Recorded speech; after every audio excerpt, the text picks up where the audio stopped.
Today, we're going to dive into a world of scary accommodations with 7 horror stories involving Airbnb. Get ready to hear chilling stories about stays that turned into real nightmares. Let's explore the dark side of shared accommodation that will make you think twice before booking your next accommodation online. So, sit back, make sure your bedroom door is securely locked, and let this spine-chilling journey begin. Oh, and before some mysterious host appears, take the opportunity to subscribe to the channel, activate the bell, and leave your like. This really helps the channel and ensures you don't miss out on any terrifying content like this. Let's go.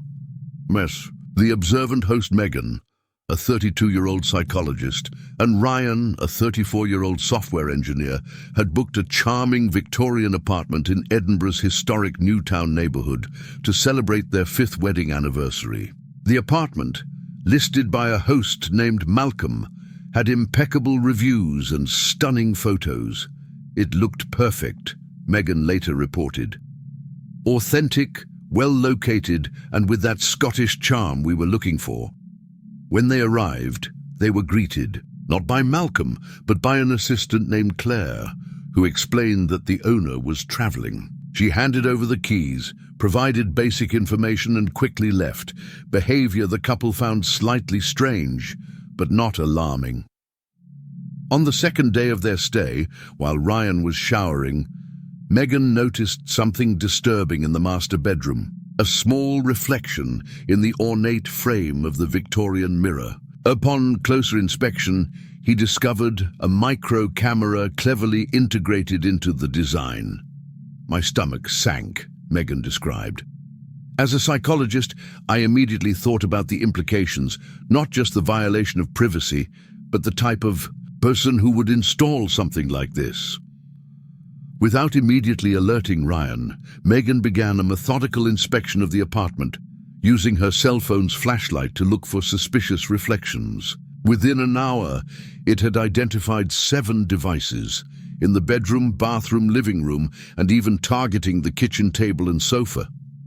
When Ryan got out of the shower, Megan showed him her discovery. As a software engineer with knowledge of digital security, Ryan quickly confirmed that they were high-quality surveillance cameras, some with audio capability.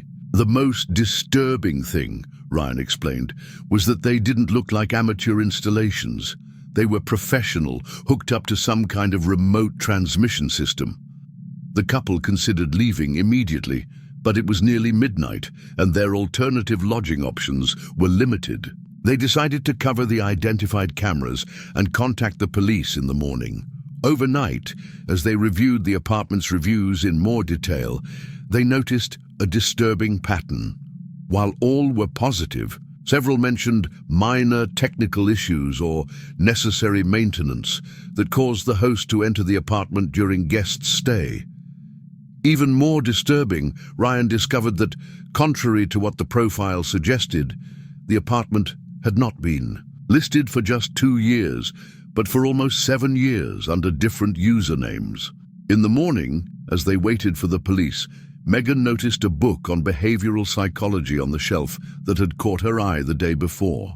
As he leafed through it, he discovered handwritten notes in the margins, detailed observations about people's behaviors indoors. That's when I realized it wasn't just about voyeurism, Megan said. Someone was systematically studying their guests. The police arrived and documented the cameras. During the investigation, an officer discovered something even more disturbing. A small, hidden room accessible through a disguised panel in the master closet. Inside, they found a complete monitoring, set up with hard drives containing recordings categorized by dates, names, and what appeared to be behaviors of interest. The recordings went back 6 years and included hundreds of guests.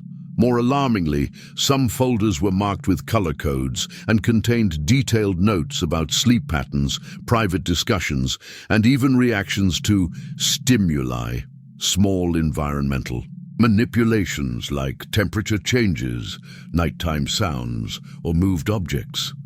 Subsequent investigation revealed that Malcolm was actually Dr. Malcolm Sinclair, a former professor of behavioral psychology at the University of Edinburgh, who had been dismissed 3 years earlier for conducting unauthorized experiments on students. Claire, his assistant, was a former student and collaborator. In his main apartment, police found diaries detailing what Sinclair called the Observer Project, an unauthorized and deeply unethical study of human behavior in private spaces. More disturbingly, some recent entries discuss the selection of promising subjects for more advanced phases of study. A list of names was found, including 3 former guests who had disappeared over the past 2 years. The investigation into these disappearances remains ongoing. Sinclair was arrested while trying to leave the country. During interrogation, he maintained that his work was vital scientific research and that his subjects were merely non-conscious participants in a study that would revolutionize behavioral psychology. For Megan and Ryan Campbell, the experience left deep psychological scars. As a psychologist, Megan reflected, I've always known that there are people who see others as objects of study, not as human beings. But experiencing this personally, knowing that we were watched in our most intimate moments and possibly singled out for something worse, it fundamentally changed my view of privacy and security. The case has led to a review of host vetting policies on holiday rental platforms in Scotland, with new regulations requiring stricter security inspections. And for travellers renting accommodation in Edinburgh, the case of the observant host serves as a grim reminder that sometimes it's not just us who is reviewing a place to stay. Someone else may be reviewing us too, with intentions far more sinister than a simple online review. The extra key Eliza Morgan's case was documented by the Vancouver Police Department as one of the most disturbing incidents involving vacation rental accommodations in the city's recent history. The events of those 7 days were reconstructed from police records, digital evidence, and Morgan's own testimony. Eliza, a 34-year-old marketing executive, had booked a stylish apartment in Vancouver's Yaletown neighborhood for a 2-week business trip. The apartment, listed by a host named Claire, had impeccable reviews and stunning photos. It seemed perfect for my needs, Eliza later reported. Well located, modern, and with a suitable workspace for my virtual meetings. In the first few days, everything went normally. Claire had left the keys in a digital lockbox, as agreed, and the apartment matched the photos in the advertisement. It was on the 3rd day that Eliza began to notice small inconsistencies. Initially, it was subtle things, she explained. My laptop was at a slightly different angle on the table. A glass I had left in the sink was on the drying rack. My suitcase looked like it had been moved a few inches. Eliza attributed these observations to her own distraction, focused on an important presentation for local clients. But by the 5th day, the evidence became impossible to ignore. An important file she had left on the coffee table was organized differently, and her toiletry bag in the bathroom had clearly been disturbed. Alarmed, Eliza decided to conduct a test. Before leaving for a meeting, she discreetly photographed the exact arrangement of various objects in the apartment and placed barely noticeable strands of hair on doors and drawers. When he returned, his suspicions were confirmed. The wires had been disturbed, and several items were in slightly different positions than in the photographs. Someone had entered the apartment while he was away. That night, unable to sleep, Eliza installed an app on her tablet that turned it into a makeshift security camera. He strategically positioned the device on the living room shelf, overlooking the front door, and went to the bedroom, pretending to sleep but keeping the cell phone with the camera feed at his side. At around 2:17 a.m., the unthinkable happened. The apartment door opened silently and a man entered, moving with the familiarity of someone who knew the space well. He didn't force entry, he used a key. Shaking with fear, Eliza silently locked her bedroom door and called the police, whispering her emergency. For 15 agonizing minutes, he remained completely silent, as he heard the intruder moving around the apartment, opening drawers and rummaging through his belongings. When the police arrived, the man tried to escape through the building's hallway, but was quickly detained. Identified as Thomas Reeves, he revealed himself to be the former owner of the apartment, who had sold it to Claire 8 months earlier. The subsequent investigation revealed that Reeves had kept a copy of the key and had been regularly using it to enter Airbnb guest apartments at night. In his own apartment, police found a diary detailing his break-ins and small items, souvenirs, as he called them, that he had stolen from dozens of previous guests.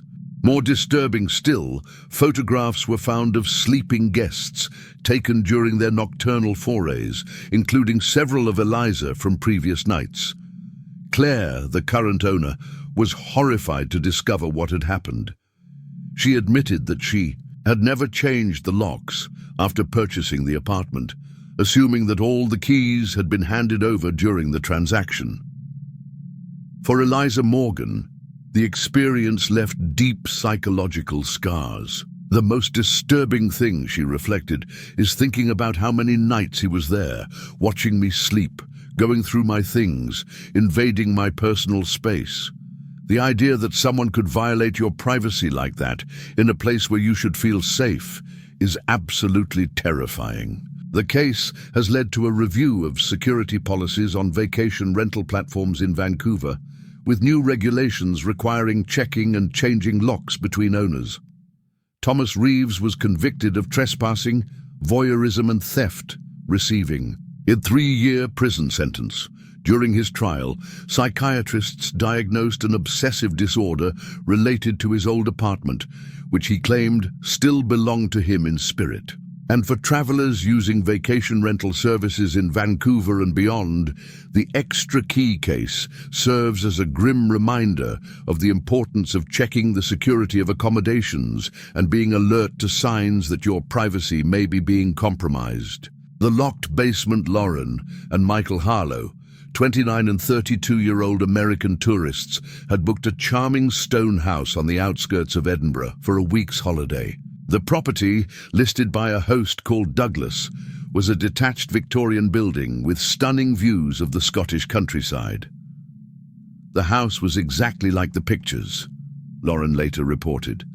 Rustic, cozy, and with that historic charm we were looking for. During the virtual check-in, Douglas sent detailed instructions about the property, including a specific note.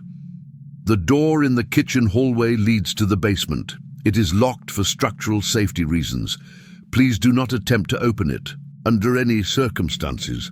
For the first 2 days, the brothers explored Edinburgh and nearby attractions, returning home only to sleep. It was on the 3rd night, during a severe storm that temporarily knocked out the power, that they noticed something disturbing. We were using flashlights to move around the house when we heard a sound, Michael explained. Like a rhythmic beat, coming from somewhere beneath us. Initially, they attributed the noise to old pipes or the structure of the house reacting to the storm. But when the power returned and they were about to sleep, Lauren distinctly heard what sounded like a muffled scream. It was brief but unmistakable, she insisted, a human voice asking for help. Michael, skeptical, suggested it could just be the wind or the neighbor's TV. The nearest house, however, was more than 300 meters away. The next morning, while Michael was in the shower, Lauren noticed something they had overlooked before, small scratch marks on the inside of the door leading to the forbidden basement. They looked recent and made from the inside out. When she confronted Michael with her discovery, he finally agreed that something was wrong. Together, they examined the lock on the cellar door and realized that, although sturdy, it could be opened. With the right tools, we knew we were violating the house rules, Michael admitted, but at that moment, our concern that someone might need help outweighed everything. Using a toolkit from the car, Michael was able to pry open the lock. The doctor revealed a narrow staircase that descended into darkness. The smell emanating from the basement was damp, musty, and something else disturbing that neither of them could immediately identify. Armed only with their cell phone flashlights, they cautiously descended. What they found horrified them. The basement had been converted into a kind of makeshift prison. A thin mattress in one corner, a bucket for a toilet, and most disturbingly, tally marks on the walls, thousands of them representing what seemed like days. The most shocking thing, Lauren reported, was finding personal belongings that clearly belonged to different people. Watches, rings, even passports, hidden in a metal box under the mattress. There was no one in the basement at the time, but evidence suggested someone had been there recently. A plate of leftover food was still damp, and the mattress held residual body heat. Terrified, the brothers ran upstairs to call the police. That's when they noticed that the front door, which they were sure they had locked, was open, and the car they had rented parked in the driveway was gone. Trapped in the isolated house with no transportation and intermittent cell service due to the storm, the Harlows barricaded themselves in the master bedroom. After several attempts, they managed to contact the police, who promised to send a vehicle immediately. The 47 minutes of waiting were the longest of their lives. Twice they heard footsteps downstairs, and once the bedroom door handle turned slowly, testing the makeshift barricade they had created. When the police finally arrived, the house was empty. A thorough search revealed the true extent of the horror. A second, even deeper cellar, accessible through a hidden passage in the first. There, they found a woman, approximately 25 years old, severely malnourished and disoriented, who had been reported missing 3 months earlier. Subsequent investigation revealed that Douglas was actually Gordon Mackenzie, a former prison security guard with a history of violent behavior. He had purchased the isolated property 5 years earlier and converted it into his personal prison, occasionally renting out the upper floor to tourists as a cover for his activities and an additional source of income. Mackenzie was captured 2 days later, trying to cross into Ireland. On his laptop, police found detailed records of at least 7 people he had held prisoner over the years, including their rules, infractions, and punishments. A perverse system he had developed based on his experience in the prison system. For Lauren and Michael Harlow, the experience left deep psychological scars. The most disturbing thing, Lauren reflected during the trial, is to think that we slept peacefully for 2 nights while someone suffered directly beneath us. And how many other guests did the same, dutifully following the instruction to never open that door? The case has led to a complete review of property verification policies on holiday rental platforms in Scotland, with new regulations requiring physical inspections of all areas of listed properties. And for travellers who use vacation rental services, the case of the locked basement serves as a grim reminder that sometimes house rules can hide secrets, far more sinister than we can imagine. What's up, guys? The horror stories on Airbnb are chilling so far, aren't they? If you're enjoying these scary stories, how about taking a quick stop and subscribing to the channel? Just click the sign up button below and take the opportunity to leave your like too. This really helps the channel grow and motivates me to continue bringing you more terrifying content like this. It's quick and makes all the difference. Now, shall we go back to our macabre lodging stories? There's still a lot of terror ahead. 4. The Last Reserve. The case of the group of friends at Skye's remote home has been documented by Police Scotland as one of the most disturbing incidents involving holiday rental accommodation in the country's recent history. The events of those 5 days were reconstructed from police records, forensic evidence, and the testimonies of survivors. Jason, Melissa, Daniel, Sarah, and Chris, 5 American friends in their 30s, had booked a secluded property on the Isle of Skye for a week's holiday. The house, listed by a host called Malcolm, was a stone building surrounded by acres of private land, with stunning views of the sea and Scottish mountains. It seemed like the perfect getaway, Melissa later reported. Isolated, rustic, and with that feeling of being completely immersed in nature. Check-in was done remotely, with detailed instructions sent by Malcolm on how to access the property and the house's quirks. One specific note briefly caught the group's attention. The property has 50 hectares of private land for your exploration. Please do not venture beyond the red markings on the trees. The terrain can be dangerous, and I am not responsible for accidents. For the first 2 days, the group explored the island, visiting tourist attractions and returning home just to have dinner and sleep. It was on the 3rd day, when a strong storm forced them to remain at the property, that Daniel found something disturbing in the office, a diary hidden in a desk drawer. Initially, I thought it was a guest book, Daniel explained. But when I started reading it, I realized it was something much more sinister. The diary contained detailed entries about previous groups that had stayed at the house, with observations about their physical capabilities, habits, and prey potential. The final entry mentioned the current group, with notes about who looked most athletic and who would be the first to fall. Alarmed, the group began searching the house for more clues. In the basement, they found a locked cabinet which, when forced open, revealed hunting equipment including bows, knives, and a wall with photographs of people apparently fleeing in panic. Through the woods, as they discussed what to do, they heard the sound of a vehicle approaching. Through the window, they saw Malcolm arriving with 2 other men, all carrying equipment that appeared to be weapons. That's when we realized we were in real danger, Sarah reported.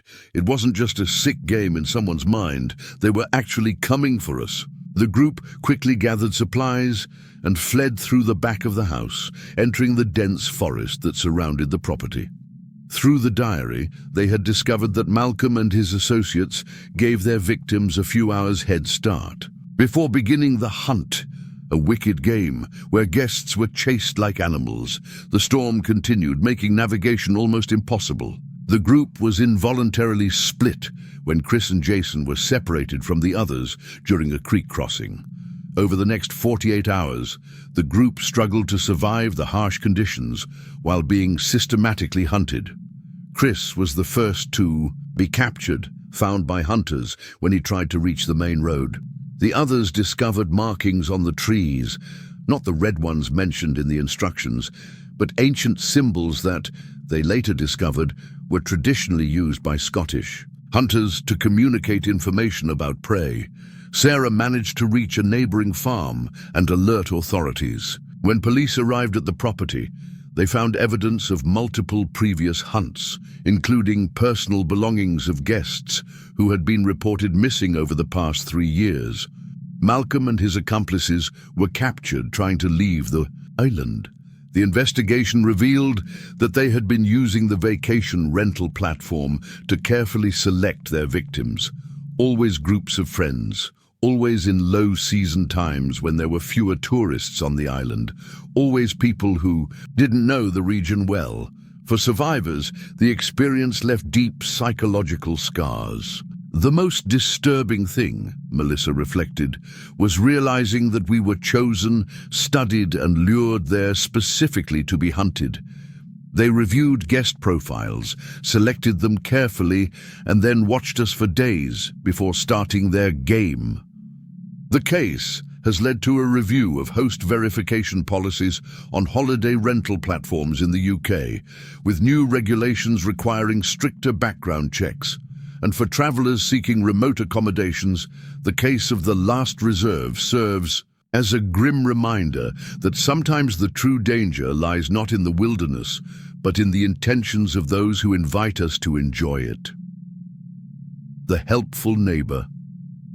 The case of Emma and Thomas Bennett was documented by the French National Police as one of the most disturbing incidents involving vacation rental accommodation in the city's recent history. The events of those 6 days were reconstructed from police records, forensic evidence, and the Bennetts' own statements.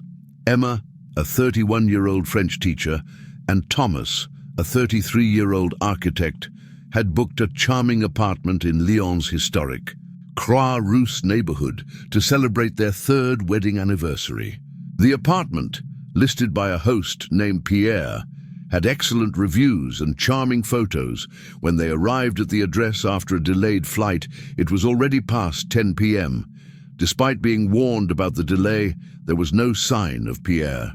As they tried to call the contact number without success, a man appeared in the hallway. "You must be Pierre's guests," he said in heavily French-accented English. "I'm Antoine. I live in the apartment next door. Pierre had a family emergency and asked me to welcome you." Antoine, a man of approximately 40, was extremely friendly and helpful. He had a copy of the key and knew all the details of the apartment, explaining how the appliances worked and even recommending local restaurants. "He seemed genuinely kind," Emma later reported. "He knew the neighborhood perfectly and talked about Pierre as if they were close friends." For the first 2 days, the couple explored Lyon, returning to their apartment only to sleep. Antoine occasionally met them in the hallway, always helpful, asking about their outings and offering local tips. It was on the 3rd day that Emma started to notice small inconsistencies. While looking for a hairdryer, he found a drawer containing correspondence addressed to Michel Dubois, not Pierre Lefebvre, the host's name. "Initially, I thought maybe Pierre was a professional name or that he had recently bought the apartment," Emma explained. "That night, during dinner at a nearby restaurant, they mentioned Antoine to the waiter, commenting on how lucky they were to have such a helpful neighbor." "Antoine?" replied the waiter, confused. "I don't know any Antoine in that building. Pierre has lived there for years, but he's the only permanent resident on that floor." Alarmed but trying not to jump to conclusions, the couple decided to discreetly investigate. The next morning, Emma called the emergency number listed on the booking platform. A woman answered, identifying herself as Pierre's sister. "Pierre has been incommunicado for almost a week," she informed, worried. "He was supposed to visit me in Marseille at the weekend, but he never showed up." Thomas suggested contacting the police immediately, but Emma, fearing she would put herself in danger if Antoine really wasn't who he said he was, proposed a more cautious approach. They decided to come up with a way out for the next day, but they would actually remain nearby, watching the building. From the cafe opposite, they saw Antoine exit the building carrying shopping bags. Interestingly, he did not enter the apartment next door, as would be expected, but used his key to enter the apartment where they were staying. "That's when we knew something was very wrong," Thomas said. "He had full access to our space when we were away." The couple discreetly contacted the police, who advised them not to return to the apartment. A team was sent to investigate, finding Antoine inside the apartment, apparently rearranging the couple's belongings. When confronted, Antoine initially stuck to his story about being neighbors, but soon his facade crumbled. Police discovered that his real name was Rémi Fournier, a former psychiatric patient with a history of obsessive behavior. The subsequent investigation revealed the horrifying truth. Pierre was being held prisoner in his own basement, gagged and bound. Rémi had observed the building for months, studying the habits of Pierre and his guests. When Pierre began preparing the apartment for the Bennetts, Rémi attacked him and took his place. More disturbingly, police found evidence that Rémi had done the same to at least 2 other vacation rental hosts in different Lyon neighborhoods over the past 18 months. In his own apartment, located on the other side of the city, documents, keys, and personal belongings of his previous victims were found. He didn't just want his property or money, the chief inspector on the case explained. He wanted their lives and their identities. For Rémi, it was like collecting people. For Emma and Thomas Bennett, the experience left deep psychological scars. The most disturbing thing, Emma reflected, is to think that we slept peacefully for 3 nights in an apartment whose real owner was a prisoner just a few meters away, and that we blindly trusted someone just because they seemed kind and knowledgeable. The case has led to a review of check-in policies on vacation rental platforms in France, with new regulations requiring stricter identity verification and enhanced security protocols. And for travelers using vacation rental services in Lyon and beyond, the case of the helpful neighbor serves as a grim reminder that sometimes hospitality can mask far more sinister intentions. Pierre Lefebvre recovered physically from his ordeal, but sold his apartment and left Lyon. Rémy Fournier was found mentally incompetent to stand trial and committed indefinitely to a maximum security psychiatric institution. The Secret Room, the Turners case, has been documented by Police Scotland as one of the most disturbing incidents involving holiday rental accommodation in the country's recent history. The events of those 5 days were reconstructed from police records, forensic evidence, and Turner's own testimony. Olivia and Nathan Turner, an American couple in their 30s, had booked a Victorian house in Edinburgh's historic Stockbridge neighbourhood for a week's vacation. The property, listed by a host named Malcolm, had impeccable reviews and photos that highlighted its original architectural details. The house was exactly like the pictures, Olivia later reported. Charming, well-maintained, and with that authentic historical atmosphere we were looking for. On the 3rd day of their stay, during a particularly strong storm that caused a power outage, Nathan decided to look for candles or flashlights. While exploring a built-in closet in the 2nd-floor hallway, he noticed something strange on the back wall. There seemed to be a slight draft coming from somewhere, Nathan explained. When I looked more closely with my cell phone's flashlight, I realized that part of the wall was actually a disguised door. Curious, Nathan discovered that the wall could be moved, revealing a narrow space that led to a small room not mentioned in the advertisement or during the virtual tour. The room was simple, containing just a single bed, a desk, and several stacked boxes. Initially, I thought it was just a utility or storage room that the owner preferred to keep private, Nathan said. But something about the atmosphere of the place felt off. As they examined the room by the light of their flashlights, Olivia noticed a partially opened box containing what appeared to be passports. Upon investigating further, they discovered dozens of identity documents, wallets and cell phones, all belonging to different people. Even more disturbing, on the desk they found a photo album containing images of people sleeping, clearly taken without the knowledge of those being photographed. With growing horror, the couple realized that the photos had been taken in the same house where they were staying. That's when we noticed the dates on the photos, Olivia reported, visibly shaking during her testimony. The most recent was just 2 weeks before our arrival. In another box, they found newspaper clippings about missing people. Comparing the names and photos with documents found, the couple made a chilling discovery. At least 7 people who had stayed in the house over the past 2 years were later reported missing. Trying to remain calm, they decided to discreetly leave the house and contact the police. As they gathered their essential belongings, they heard the unmistakable sound of the front door being unlocked. We didn't expect Malcolm to show up, Nathan explained. He had mentioned that he would be out of town for the entirety of our stay. Realizing they had left evidence of their discovery, the secret door still open and the boxes in disarray, the couple hid in the upstairs bathroom, locking the door while they quietly contacted the police.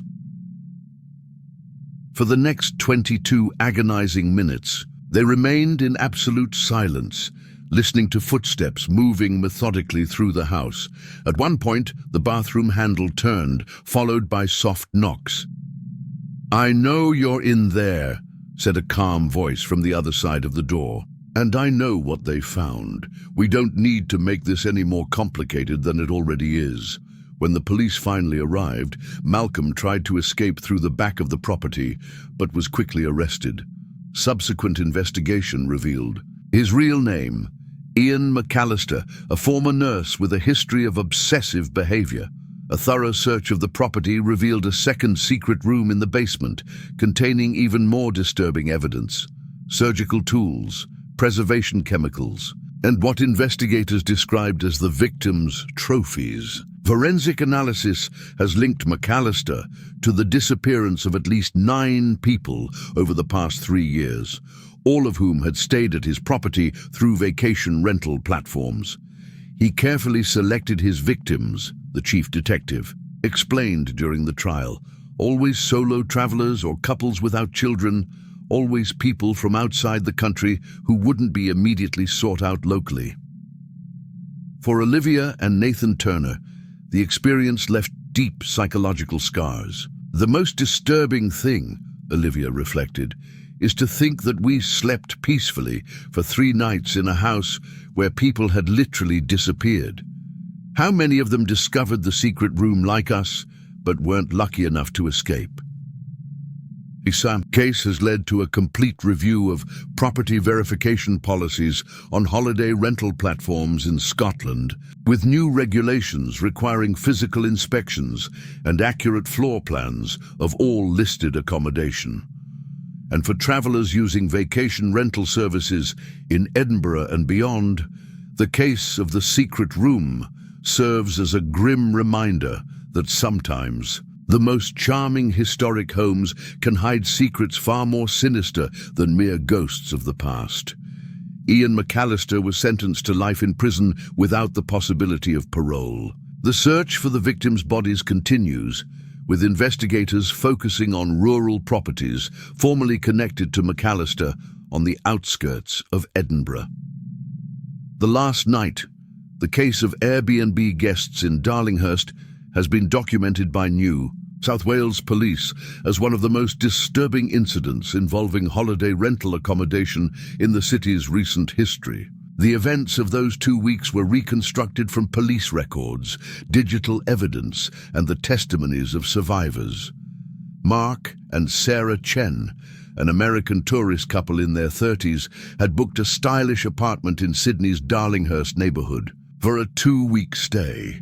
The apartment, listed by a host named James, had impeccable reviews and stunning photos. "It seemed perfect for our belated honeymoon," Sarah later reported. "Well located, luxurious, and with that personal touch that hotels don't offer. In the first week, everything went normally. The apartment was exactly like the photos, and James seemed to be an attentive host, always responding promptly to messages." It was in the second week that Mark, a data analyst by profession, started to notice something strange. When he looked more closely at past reviews, he noticed a subtle pattern. Several long-term guests had left reviews that had abruptly stopped or simply disappeared from the system without leaving a review. "Initially, I thought it was just a coincidence," Mark explained. "But the more I looked, the more disturbing the pattern became." Intrigued, Mark decided to investigate further. Using his analytical skills, he created a graph of stays over the past 18 months. The result was alarming. At least 5 guests who had stayed for periods of 2 weeks or more had mysteriously disappeared on their last night of stay. When confronted about these inconsistencies, James gave vague explanations about guests leaving, early due to changes in plans or having family emergencies. But something about his attitude made Mark deeply suspicious.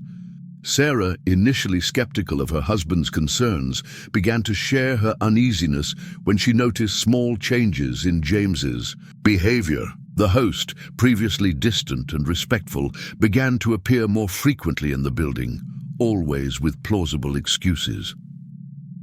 On the penultimate night of their stay, while packing their bags, the couple made an alarming discovery. Sarah, when removing a painting from the wall to take a photo, found a secret compartment. Inside was a leather-bound diary. The diary pages contained lurid details about the selected guests and their final moments. Each entry meticulously described the routines, habits, and even private conversations of previous guests, culminating in clinical descriptions of their final experiments. "It was like reading something out of a horror movie," Sarah said, her voice shaking as she remembered. Each page revealed a deeper level of obsession and cruelty. Sensing imminent danger, Mark and Sarah tried to leave the apartment discreetly, only to discover that the locks had been changed. When they tried to call the elevator, they realized that their access cards had been deactivated.